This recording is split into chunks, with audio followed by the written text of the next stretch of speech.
কিছুদিন আগেই আমাদের সাডেন প্ল্যান হলো আমরা যাব শান্তিনিকেতন।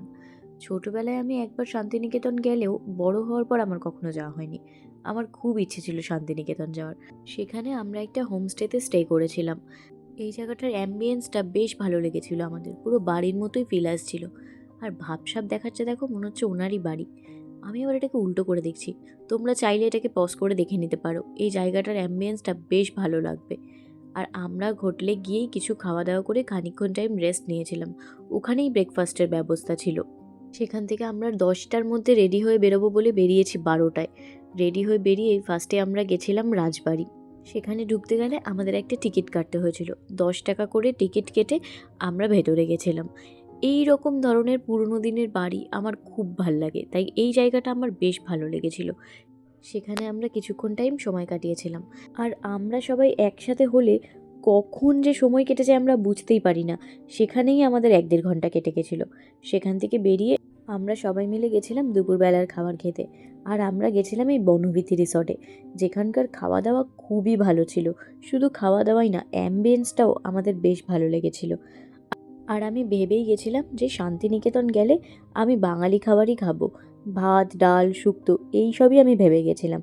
আর এই রিসর্টের খাবার দাবার ছিল অসম্ভব টেস্টি। যেটা না বললেই নয়, এই রিসর্টের ঘিটা ছিল মারাত্মক ভালো।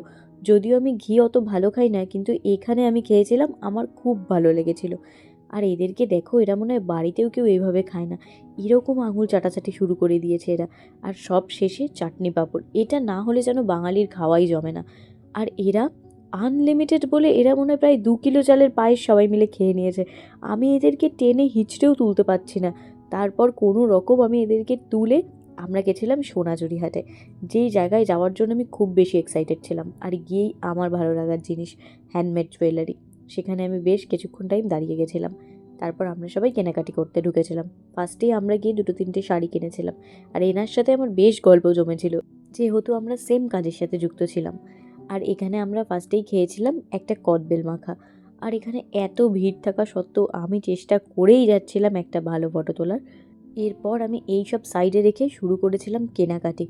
শান্তিনিকেতন গিয়ে আমি যে কী হারে কেনাকাটি করেছি! আর শান্তিনিকেতন মানেই এই যে একটা শান্ত স্নিগ্ধ অ্যাম্বিয়েন্স, এটার জন্যই আমার এখানটা এত ভালো লাগে। আর আমি নাচতে না পারলেও আমি ভেবেই গেছিলাম যে শান্তিনিকেতন গিয়ে এরকম একটা গ্রুপ ডান্স আমরা করব।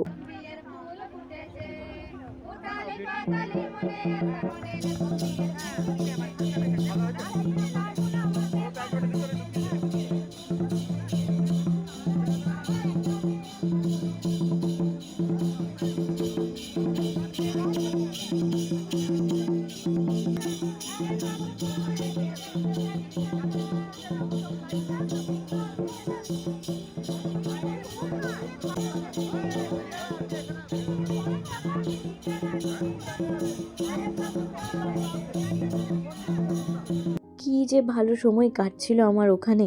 আমি যতটা না এক্সপেকটেশন নিয়ে গেছিলাম তার থেকে অনেক ভালো সময় কেটেছিল। আর এই টোট ব্যাগগুলো দেখলে আমি তো আর নিজেকে কন্ট্রোলই করতে পারি না। টোট ব্যাগ আমার খুব পছন্দ। সেখান থেকে আমি আর আমার দিদির জন্য আমি কিছু টোট ব্যাগ নিয়েছিলাম। আর এই হ্যান্ডমেড ডায়েরিও আমরা একটা নিয়েছিলাম। আর এই পোড়ামাটির গয়না, এটা যে আমি কিনবো এটা আমি ভেবেই গেছিলাম। সেখান থেকে আমরা কিছু পোড়ামাটির গয়নাও কিনে নিয়েছিলাম। আর এই জুয়েলারিগুলো থেকে আমি চোখই সরাতে পারছিলাম না। সেখান থেকে আমি একটা ফিঙ্গার রিং আর একটা চোকার নিয়েছিলাম। এই দুটো জিনিস যে আমার কি পছন্দ হয়েছে!